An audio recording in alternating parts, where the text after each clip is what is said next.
हाँ जी, आप सभी को स्वागत है आपके अपने YouTube परिवार में स्टडी क्लासेस में। आज के सेशन जीरो टू हीरो, क्या बोले सर, आज ऐसा शब्द का यूज कर रहे हैं।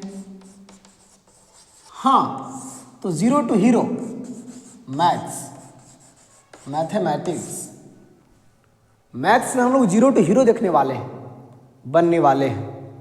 बस आप जिस प्रकार से अभी वीडियो पे आए हैं, शुरू किए हैं, बस आपसे प्रार्थना है, रिक्वेस्ट है कि आप इसी प्रकार से लगन से अंत तक बने रहें। आपको बहुत कुछ सीखने वाले हैं इस वीडियो में, आप बहुत कुछ आप सीखने वाले हैं।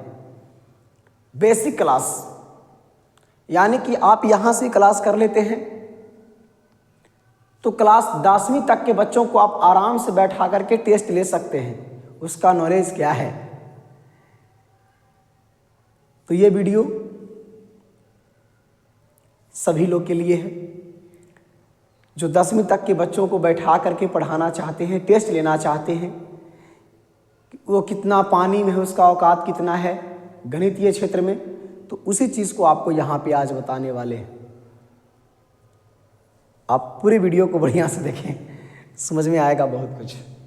क्या शुरू करने वाले हैं,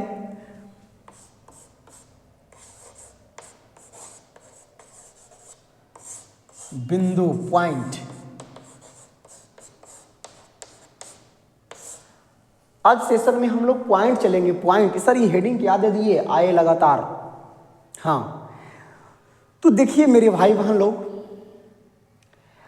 पॉइंट क्या है और आज बताने वाले क्या हैं। सबसे पहला बात तो आज बताने वाले हैं कि जिस प्रकार से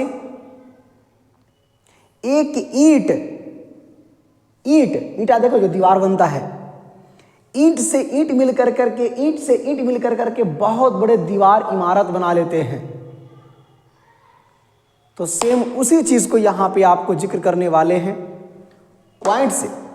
जैसा कि आप पॉइंट से समझ गए होंगे, बिंदु से समझ गए होंगे क्या होता है, कैसे होता है, कहां तक होता है।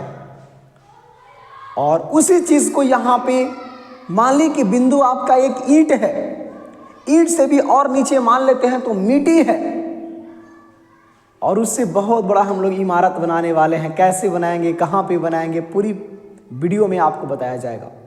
क्लास लंबा चलेगा, बहुत बेहतरीन रहेगा, लेकिन चलेंगे। बिंदु बताने वाले हैं, पॉइंट बताने वाले हैं।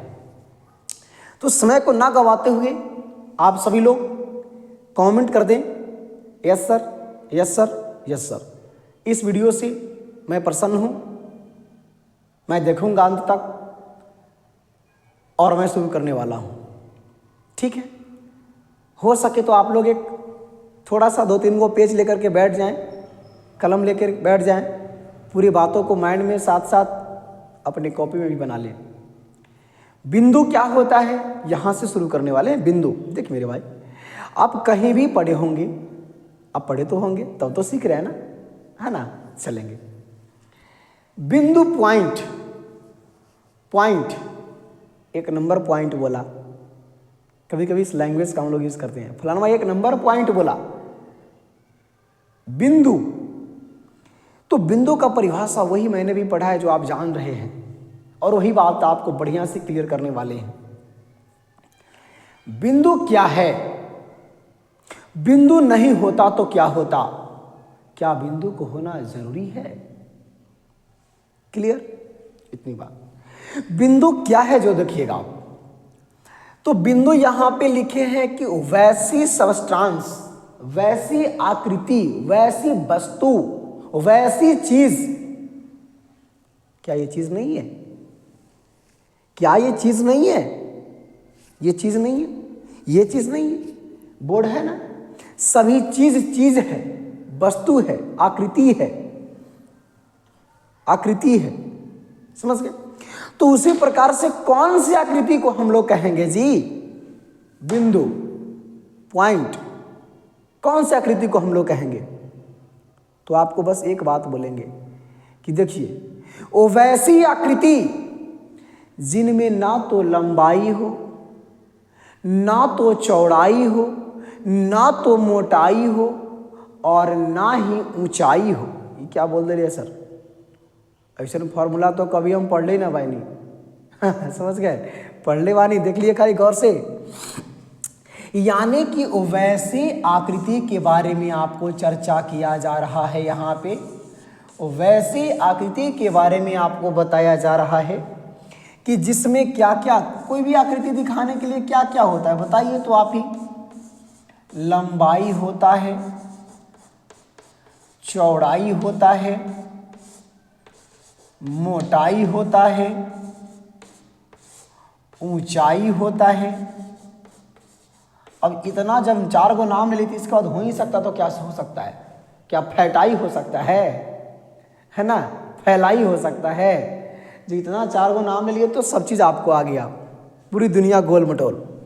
लंबाई, उसमें लंबाई भी नहीं होना चाहिए। चौड़ाई, उसमें चौड़ाई भी नहीं होनी चाहिए, नहीं नहीं नहीं। मोटाई, उसमें मोटाई भी नहीं होनी चाहिए, और उसमें ऊंचाई भी नहीं होनी चाहिए। तो क्या ये चौक जो देख रहे हैं आप लोग लिखने वाला, क्या ये बिंदु है? तो नहीं है। क्यों नहीं है? तो क्योंकि इसमें कुछ ना कुछ मोटाई है, चौड़ाई है, ऊंचाई है। ये है तो ये भी आपका नहीं है, क्योंकि इसमें मोटाई है, चौड़ाई है, ऊंचाई है। तो सर कहेंगे किसको? तो हाँ, याद आ गया, याद आ गया। कलम्मा के बुटिया नहीं, नुकीला जो बुटिया को क्या कहेंगे? बिंदु। उसको भी बिंदु नहीं कहेंगे। तो सर का दिमाग खराब हो गया है कि सब चीज नहीं कहेंगे, तो कहेंगे किसको सर? ये ना बताइए आप। तो उसको कहेंगे ना मेरे भाई, जिसको हम लोग आंखों द्वारा देख नहीं सकते हैं, आभास कर सकते हैं। जैसे इस दीवार में हम, इस बोर्ड में हम टच हैं, तो टच है, और जो भी आपको गैप है, टच होला के बाद जो आपको गैप बच रहा है, उसी को बिंदु कहते हैं। यानी कि बहुत नुकीला। अगर आपको हमें कैमरा में दिखाना हो तो हमें इस प्रकार से ऐसे करना पड़ेगा। मुझे लग रहा होगा, दिख भी रहा होगा, नहीं भी दिख रहा होगा, लेकिन हकीकत में आपको कह दें तो ये मेरे पास बिंदु आपका नहीं है, यह भी बिंदु नहीं है। क्यों नहीं है? क्योंकि इसको जब मापा जाएगा तो कुछ ना कुछ लंबाई, चौड़ाई, मोटाई, ऊंचाई होगा। समझ गए? तो इसको भी बिंदु नहीं कहेंगे, लेकिन आपको कैमरा में दिखाने के लिए हम कहेंगे कि दिस इज पॉइंट। यह क्या है? बिंदु है। यह क्या है? बिंदु है। यह क्या है? बिंदु है। एक सुई भी आपका पॉइंट का एग्जाम्पल नहीं हो सकता है। सुई द्वारा दिए गए नुकीला भी आपका पॉइंट का एग्जाम्पल नहीं हो सकता है। बस हम लोग कह सकते हैं कि जो यहाँ पे हम टच करेंगे, जहाँ पे टच हुआ उस चीज को हम पॉइंट कहेंगे, बिंदु कहेंगे। कुछ बात समझ में आई? मैंने बिल्कुल करीब मामला को एकदम, है ना, दोनों हाथ हम चिपकाए हुए हैं, अब फिर भी डिस्टेंस बचा हुआ है, कुछ ना कुछ तो बचा हुआ होगा, बहुत, मैंने बिल्कुल जीरो के करीब, उसी को हम लोग पॉइंट कहते हैं, बिंदु कहते हैं। तो बिंदु का परिभाषा अगर लिखिएगा तो लिख लीजिएगा कि वो वैसी आकृति जिनमें ना तो लंबाई, ना चौड़ाई, ना मोटाई और ना ही ऊंचाई होते हैं, उसे बिंदु कहते हैं। उसे बिंदु कहते हैं। और वैसी आकृति जिनमें लंबाई, चौड़ाई, मोटाई, ऊंचाई कुछ भी नहीं हो, उसे ही बिंदु कहते हैं। उसे ही बिंदु कहते हैं। क्या ईंट से घर बन सकता है? नहीं। तो उसी प्रकार से बिंदु मान लेते हैं एक प्रकार का ईंट है, समझिएगा बात को। तो उसी को क्या कहते हैं? लिखिए, वैसी आकृति जिसमें लंबाई, चौड़ाई, मोटाई, ऊंचाई कुछ भी नहीं होते हैं, उसे बिंदु कहते हैं। जैसे ऐसे देना पड़ रहा है आपको, दिखाने के लिए देना पड़ रहा है कि यह बिंदु है। ठीक, चलेंगे। अब जो बिंदु बन गया तो बिंदु से क्या क्या हो सकता है, बिंदु से क्या क्या हम बना सकते हैं? तो बिंदु से ही पूरा दुनिया को बना सकते हैं। बिंदु से ही पूरा दुनिया को क्या कर सकते हैं, बना सकते हैं। जैसे अब हम लोग देखेंगे कि क्या क्या बनेगा। तो देखिए एक प्रकार का ईंट है, मान लिया जाए कि ये ईंट है,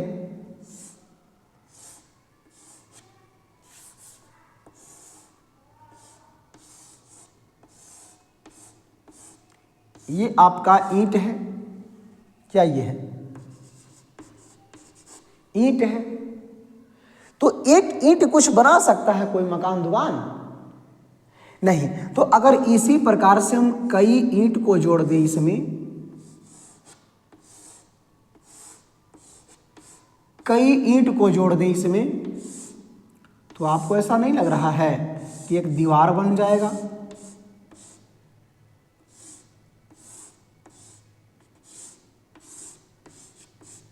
देखिए तो ईंट को ईंट में, ईंट को ईंट में, ईंट को ईंट में, ईंट को ईंट में, इसमें सटा सटा करके जोड़ेंगे तो एक दीवार बन जाएगा। और उस दीवार के, मकान के दीवार बनाइए, मंदिर का दीवार बनाइए, मस्जिद का दीवार बनाइए, दीवार एक ईंट को सटाते सटाते क्या एक दीवार बन जाएगा कि नहीं बन जाएगा? तो हाँ सर बन जाएगा, समझ गए।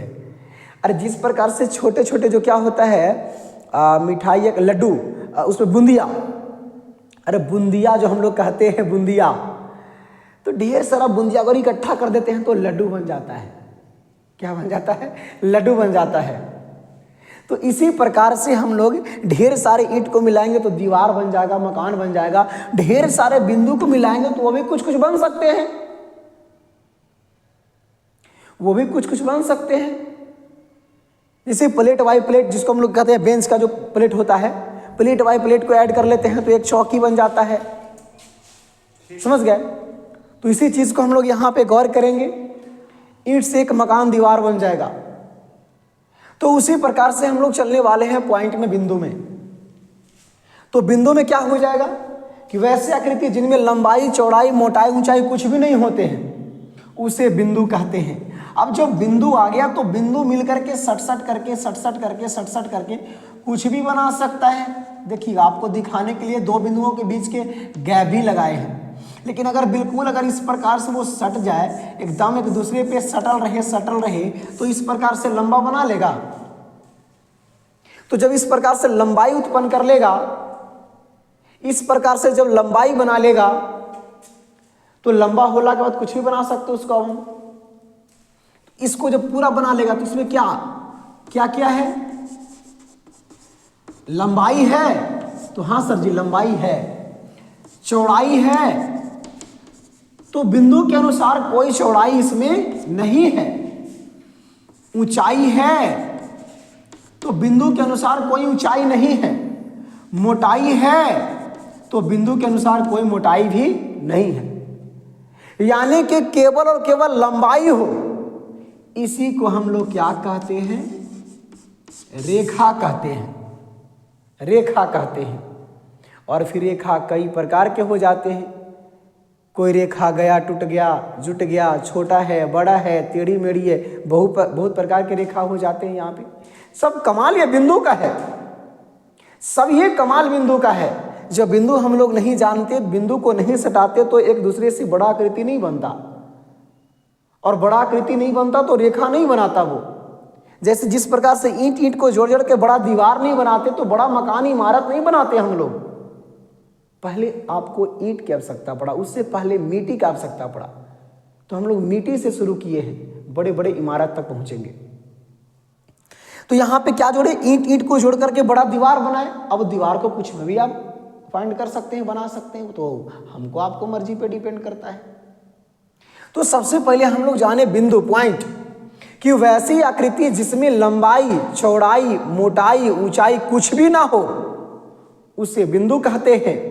और जब बिंदु सट सट के बिल्कुल कुछ लंबाई उत्पन्न कर लेता है तो उसी को क्या कहते हैं? रेखा कहते हैं, रेखा कहते हैं, रेखा कहते हैं। जिसको जो भी इंग्लैंड के बाल बच्चा होगा ध्यान देगा, उसी को इंग्लिश में लाइन कहते हैं।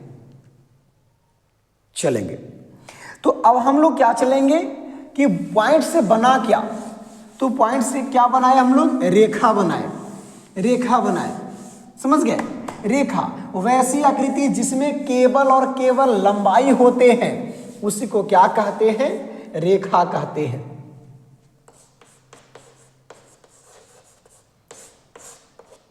रेखा कहते हैं वैसी आकृति जिसमें केवल और केवल क्या होते हैं? लंबाई होते हैं, उसी को हम लोग क्या कहते हैं? रेखा कहते हैं। रेखा देखिए कई प्रकार के होते हैं, आपके नज़र के सामने इस प्रकार से जा रहा है तो जा रहा है, कोई उसको रोकने वाला नहीं है। दूसरी बात, हो सकता है यहाँ से शुरू किया यहाँ तक गया, उधर जा रहा है इधर रुका गया है। तीसरी बात, ये भी आपका एक प्रकार का रेखा है, तो कई प्रकार के रेखा हो सकते हैं। चौथी बात, यह एक प्रकार का रेखा है, दोनों तरफ ब्रेक लगाया गया है, यह भी एक प्रकार का रेखा है। तो सबसे पहले हम लोग जाने पॉइंट जिसमें ना तो लंबाई ना चौड़ाई ना मोटाई ना ऊंचाई कुछ भी नहीं होते हैं, उसे बिंदु कहते हैं, पॉइंट कहते हैं। और वैसी आकृति जिसमें केवल और केवल क्या होते हैं? लंबाई होते हैं, उसे रेखा कहते हैं। अब रेखा कई प्रकार के होते हैं, एक ही बात में समझिएगा आप, रेखा कई प्रकार के होते हैं। कई प्रकार के जो आपको जानना चाहिए वही आपको जनाएंगे। यहाँ तक रेखा के प्रकार, तो रेखा के प्रकार सबसे पहले हम लोग जानेंगे सरल रेखा। सरल रेखा, उसके बाद हम लोग जानेंगे वक्र रेखा। क्या जानेंगे? वक्र रेखा। और सरल रेखा वक्र रेखा से ही एक और आ जाता है जिसको हम लोग कहते हैं रेखाखंड। फिर क्या कहते हैं? किरण। ये सब रेखा का ही कमाल है, सब रेखा का ही कमाल है। तो सरल रेखा किसे कहते हैं? स्टार मार के आप हेडिंग दीजिएगा, सरल रेखा। वैसी रेखा जिसमें जो बिल्कुल सीधी रेखा हो, दोनों छोर उसका अनंत होते हैं, कोई अंत नहीं होते हैं, उसे हम लोग सरल रेखा कहते हैं। तो सीधी रेखा को सरल रेखा कहते हैं। सीधी रेखा को क्या कहते हैं? सरल रेखा कहते हैं। और टेढ़ी मेढ़ी रेखा को वक्र रेखा कहते हैं। टेढ़ी मेढ़ी जो नागोवा जाते हैं ना, टेढ़ी मेढ़ी रेखा को वक्र रेखा कहते हैं, सीधी रेखा को सरल रेखा कहते हैं, और रेखा के टुकड़ा को रेखाखंड कहते हैं।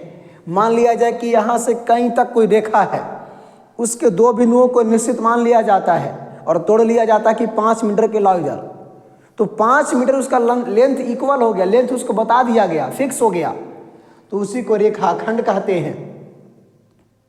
और किरण कहते हैं। किरण, आप लोग इस बात को समझ सकते हैं, नहीं कहते हम लोग बहुत ज़्यादा किरण आ रहा है, रोशनी आ रहा है, यानी प्रकाश की जो आता है प्रकाश, उसको किरण कहते हैं। तो वो आने का रास्ता फिक्स है कि सूर्य से ही आ रहा है, लेकिन कहाँ तक जाएगा इसका कोई फिक्स मामला नहीं है। तो उसको कह सकते हैं कि एक छोर निश्चित और दूसरा छोर अनिश्चित। ये छोर आपका फिक्स है, फिक्स है, ये आपका फिक्स है, ये आपका कोई फिक्स नहीं है। एक छोर निश्चित और एक अनिश्चित होते हैं, इसी को हम लोग कहते हैं किरण। तो फिर से देखेंगे इस चीज को, वैसी आकृति जिसमें केवल और केवल लंबाई हो उसे रेखा कहेंगे। फिर लिखेंगे सरल रेखा, जिसकी वैसी रेखा जो सीधी हो, दोनों छोर अनंत हो, उसे सरल रेखा कहेंगे। वैसी रेखा जो टेढ़ी मेढ़ी हो उसे वक्र रेखा कहेंगे। और रेखा के दो फिक्स बिंदुओं से काटे गए टुकड़े को रेखाखंड कहते हैं। और वैसी रेखा जिसका एक छोर निश्चित और दूसरा छोर अनिश्चित हो, उसी को हम लोग कहते हैं क्या? किरण। और जो पॉइंट मिल गया, जुट गया, तो कुछ भी बना सकता है, समझ गए? उसी को हम लोग क्या कहते हैं? किरण का रेखा कहते हैं। हो गया, कहानी खत्म। अब रेखा इस प्रकार से एक रेखाखंड, रेखाखंड, रेखाखंड, रेखाखंड। अब ये क्या बना लिया? रेखाखंड, रेखाखंड, रेखाखंड, ये क्या बना लिया? है कि नहीं? बहुत प्रक्रिया है, आपको बहुत प्रकार के आपको चित्र दिखेंगे, बस थोड़ा ही आप सब्र करेंगे, आपको कुछ थोड़ा समय लगेगा, पूरी बात से आप जानकार हो जाएंगे। चलेंगे, तो अब हम लोग सीख लिए रेखा। अब रेखा सीख गए, रेखाखंड सीख गए, तभी आपको पता है कि वो अब बस काम रहा काम करना। अब हम लोग का ट्रेनिंग हो गया है, ठीक है, अब हम लोग का ट्रेनिंग हो गया है, अब काम रहा ड्यूटी करना। अब ड्यूटी खुद कर सकते हैं, अपना मर्जी से करेंगे। जिस विभाग में गए आपको पता है, ट्रेनिंग तो दे दिया गया, किस प्रकार से रहेगा इसको रेखाखंड कहेंगे। अब एक रेखाखंड ऐसे जाए, एक रेखाखंड ऐसे जाए, एक रेखाखंड ऐसे जाए, कौन सी आकृति बना है आप खुद देख लें। तो सर ये कोई आकृति अभी नहीं बना है, क्लोज नहीं है। एक रेखा इस प्रकार से जाए, इस प्रकार से जाए, इस प्रकार से जाए, कौन सी क्लोज स्पष्ट आकृति बना है। यहाँ पे कोई बंद आकृति कुछ बना है, तो उस बंद आकृति को हम लोग जानेंगे। जैसे त्रिभुज होते हैं, चतुर्भुज होते हैं, वृत्त होते हैं, और ना जाने कई कई प्रकार के होते हैं जो यहीं पे देखेंगे हम लोग। तो रेखाखंड से क्या क्या बनेगा, सबसे पहले हम लोग हेडिंग देंगे त्रिभुज। त्रिभुज हेडिंग देंगे, त्रिभुज ट्रायंगल, इसका लिखेंगे परिभाषा क्या। तो तीन रेखाखंडों से, मतलब रेखाखंड हम पहले जान चुके हैं, रेखा के टुकड़ा को रेखाखंड कहते हैं। रेखाखंड, खंड मतलब टुकड़ा, रेखा के टुकड़ा को रेखाखंड कहते हैं। तो तीन रेखाखंडों से बंद आकृति को बताओ तो ये त्रिभुज है? तो नहीं है, क्योंकि सर यहां पे बंद नहीं है, देखो यहां पे खुला है, दरवाजा खुला है। तीन रेखाखंडों से बंद आकृति को ही त्रिभुज कहते हैं। तीन रेखाखंडों से बंद आकृति को ही क्या कहते हैं? त्रिभुज कहते हैं। और हम लोग बस देखे होंगे तो केवल इतना देखे होंगे, जिसका काम नहीं उसको हटा देते, यानी इसी को क्या कहते हैं? त्रिभुज कहते हैं। इतना सुंदर ही कोई जरूरी नहीं है, आपको त्रिभुज कई प्रकार से हो सकते हैं। उसमें तीन भुजा होना चाहिए, 1 2 3, तीन भुजा होना चाहिए, तीन भुजा होना चाहिए, 1 2 3 त्रिभुज कहेंगे हम लोग, तीन भुजा होना चाहिए, समझ गए? चलेंगे, तो हेडिंग दिए त्रिभुज, लिखिएगा तीन रेखाखंडों से बंद आकृति को त्रिभुज कहते हैं। तीन रेखाखंडों से बंद आकृति को क्या कहते हैं? त्रिभुज कहते हैं। तीन रेखाखंडों से बंद आकृति को क्या कहते हैं? त्रिभुज कहते हैं। त्रिभुज कहते हैं, त्रिभुज कहते हैं। जैसे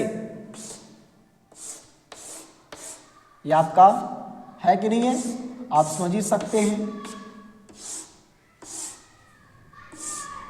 है तो आपका पहला नहीं है, दूसरा है, तीसरा भी नहीं है, क्योंकि कोई बंद आकृति नहीं बना है ना।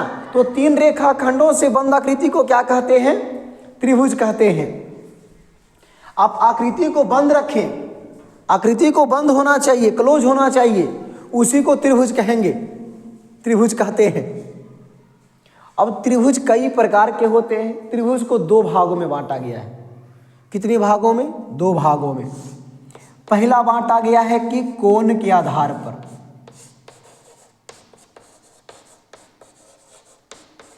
कोण के आधार पर। फिर आपको बांटा गया है भुजा के आधार पर,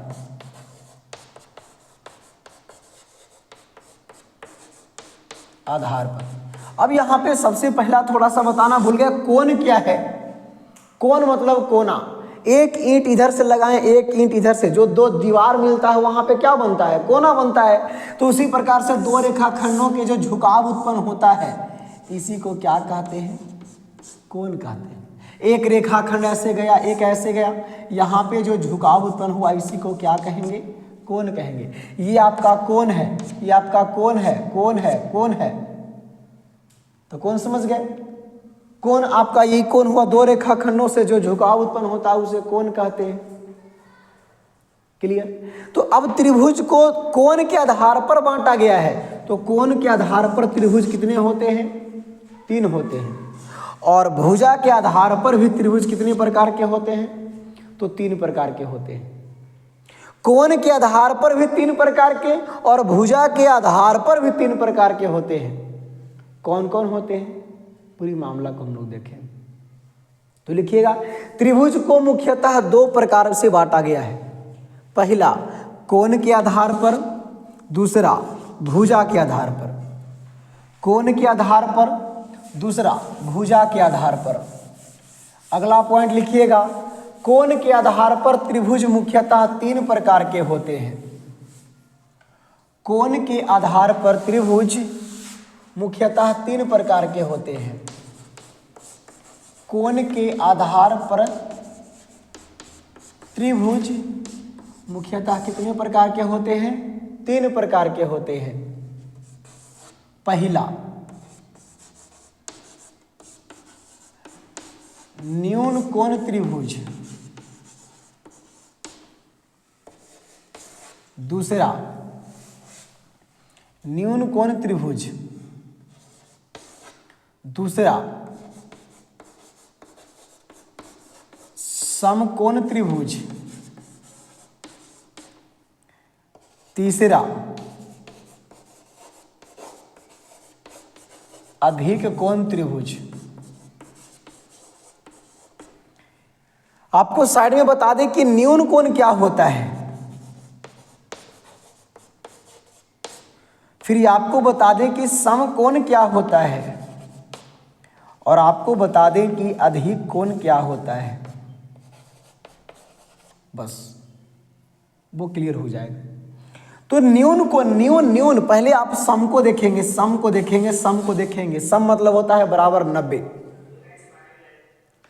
यानी कि समकोण में आपका 90 का कोण बनाता है, उसे समकोण कहते हैं। अब समझदार के लिए इशारा काफी होता है कि 90 से कम रहेगा तो न्यून और 90 से ज्यादा रहेगा तो अधिक।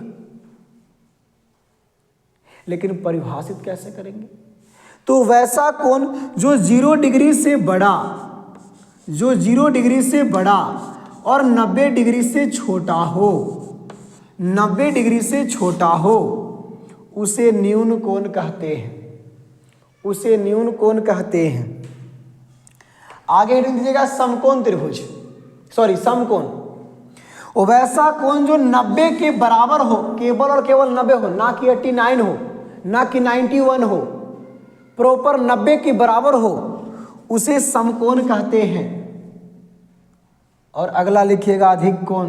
वैसा कोण जो 90 से बड़ा हो, 90 से बड़ा हो और 180 से छोटा हो, 180 से छोटा हो, उसे अधिक कोण कहते हैं। और त्रिभुज में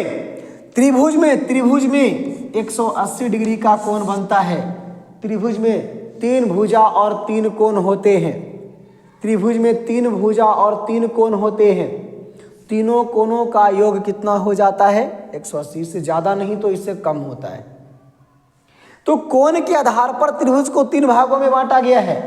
न्यून कोण त्रिभुज, समकोण त्रिभुज, अधिक कोण त्रिभुज। तो न्यून कोण त्रिभुज कहता है कि वैसा त्रिभुज जिसका प्रत्येक कोण न्यून कोण हो, प्रत्येक कोण न्यून कोण हो, प्रत्येक कोण न्यून कोण हो, प्रत्येक कोण न्यून कोण आपका हो। न्यून मतलब कि 90 से छोटा हो, 1 से लेकर के 89 तक हो, 89.5 तक भी हो तो चलेगा। 90 से कम होना चाहिए, 0 से बड़ा होना चाहिए। प्रत्येक कोण, तीनों कोण, और तीनों को मिला करके 180 भी होना चाहिए। ना कि हम कह दें कि ये त्रिभुज है, ये 60 है, ये 70 है, ये 80 है। तीनों तो सर 90 से कम है न्यून कोण, लेकिन नहीं, ये त्रिभुज आपका नहीं बनेगा। तीनों कोणों का योग 180 भी होना चाहिए, इस चीज को भी ध्यान दीजिएगा। तीनों को जब जोड़े ऐड करें तो 180 आना चाहिए। ये न्यून कोण त्रिभुज कहता है। ठीक, चलेंगे आगे। कहता है समकोण त्रिभुज। तो समकोण के मतलब आप जान गए हैं कि 90, तो उसमें प्रॉपर एगो क्या होना चाहिए? 90 होना चाहिए, 90 होना चाहिए, 90 होना चाहिए। जिसमें एक कोण समकोण हो अर्थात 90 डिग्री हो उसे ही समकोण त्रिभुज कहते हैं। और एक 90 हो गया तो दोनों 90 से छोटा होगा, या तो 45-45 हो, 60-30 हो, 10-80 हो, दोनों को जोड़ कर 90 आना चाहिए। समकोण त्रिभुज की मामला कहता है। वैसा त्रिभुज जिसका एक कोण समकोण हो उसे समकोण त्रिभुज कहते हैं। समकोण के सीधे वाले भुजा को कर्ण कहते हैं, जो सबसे बड़ी भुजा होता है, सबसे बड़ी भुजा होता है। इस चीज को भी ध्यान दीजिएगा। अब आते हैं अधिक कोण त्रिभुज में। तो वैसा त्रिभुज जिसका एक कोण क्या हो, अधिक कोण, एक ही कोण। दो कोण तो अगर 95-95 का हो गया तो मामला गड़बड़े हो गया, है कि नहीं है? क्योंकि दोनों तीनों को जोड़ करके 180 आना चाहिए, और दुइयों को जोड़ करके ले आएंगे 180 से ज्यादा तो मामला गड़बड़ है ना। चलेंगे, यानी कि वैसा त्रिभुज जिसका एक कोण अधिक कोण हो, माने 90 से बड़ा हो एक कोण, बाकी दोनों न्यून कोण रहेंगे, 90 से छोटा रहेंगे। तीनों को जोड़ करके 180 आना चाहिए। ये तीनों कंडीशन में कोण के आधार पर ये 3 प्रकार के त्रिभुज होते हैं। अब आते हैं हम लोग भुजा के आधार पर। भुजा के आधार पर, भुजा के आधार पर भी त्रिभुज कई प्रकार के, 3 प्रकार के। पहला समबाहु त्रिभुज, दूसरा समद्विबाहु त्रिभुज, तीसरा विषमबाहु त्रिभुज। पहला जानेंगे समबाहु त्रिभुज क्या है। सम, सम मतलब बराबर और बाहु मतलब भुजा, जिसका तीनों भुजा आपस में बराबर हो, जिसका तीनों भुजा आपस में बराबर हो, इक्वल एकदम हो, इक्वल हो, बराबर हो, तीनों भुजा आपस में बराबर हो, इसे कौन त्रिभुज कहेंगे? समबाहु त्रिभुज कहेंगे। और इसका एक रूल नियम और होता है कि समबाहु त्रिभुज के तीनों कोण भी बराबर होते हैं, यानी कि 6 या 18, प्रत्येक कोण इसका कितने कितने होते हैं। ना कि अगर कोई कह दे कि सर 55-55-55 तो वो त्रिभुज बनाने वाला नहीं है, क्योंकि 180 नहीं आएगा, न्यून कोण त्रिभुज नहीं होगा। ठीक है, यानी कि समबाहु त्रिभुज भी नहीं होगा। सर त्रिभुज के तीनों कोण 60-70-70 है, आप नहीं मानिएगा, क्योंकि तीनों को योग 180 आना चाहिए। 210 आ रहा है 70 से ना, तो 180 आना चाहिए। तो तीनों कोण भी कितना होता है? 60-60 ही होता है। फिर अगला कहता है समद्विबाहु। सम मतलब बराबर, द्वि मतलब दो, जिसकी 2 भुजा आपस में बराबर हो। ये दोनों बराबर है, तीसरा कुछ और है, उससे कोई लेन देन नहीं है। वैसा त्रिभुज जिसका 2 भुजा आपस में बराबर हो उसे समद्विबाहु त्रिभुज कहते हैं।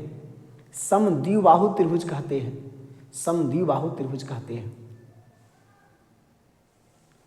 और दोनों जो बराबर भुजा होगा उसके सीधे वाला कोण भी आपस में बराबर होगा। अगर एक सीधे वाला ई वाला 50 है ना, तो यही वाला कितना होगा? 50 से होगा। अब आगे विषम बाहु त्रिभुज। तो विषम मतलब बराबर नहीं, बराबर नहीं, बाहु मतलब भुजा। वैसे त्रिभुज जिसका कोई भुजा बराबर ना हो, कोई भुजा बराबर नहीं हो, वो अलग है, वो अलग है, ये अलग है।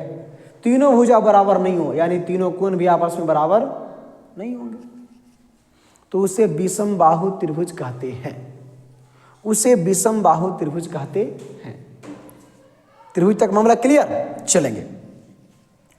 अब हम लोग चलते हैं थोड़ा आगे।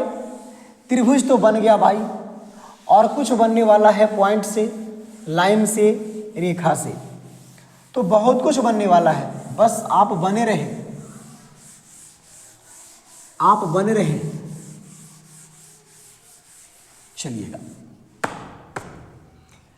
अब हम लोग देखने वाले हैं, यानी कि त्रिभुज के बारे में हम लोग बहुत बढ़िया से देख लिए। त्रिभुज भुजा के आधार पर 3 प्रकार के और कोण के आधार पर भी 3 प्रकार के हो गए, समझ गए। और कोण भी देख लिए। सबसे पहले बिंदु देखे, बिंदु से रेखा बना, रेखा से त्रिभुज बन गया। अब हम लोग क्या बनाने वाले हैं? तो जब रेखा मिल गया तो कुछ भी तो बना सकता है, वो कुछ भी बना सकता है। इस प्रकार से कोई रेखा गया, इस प्रकार से गया, इस प्रकार से गया, इस प्रकार से गया।